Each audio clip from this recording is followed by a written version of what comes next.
Mat Kilau ialah pahlawan Melayu terkenal kerana menentang penjajahan British di Pahang pada akhir abad ke-19.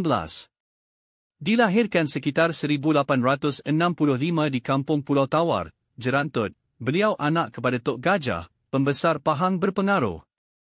Apabila British campur tangan dalam urusan Pahang, Mat Kilau bersama ayahnya dan pahlawan lain seperti Dato' Bahaman bangkit menentang penjajah melalui peperangan gerila.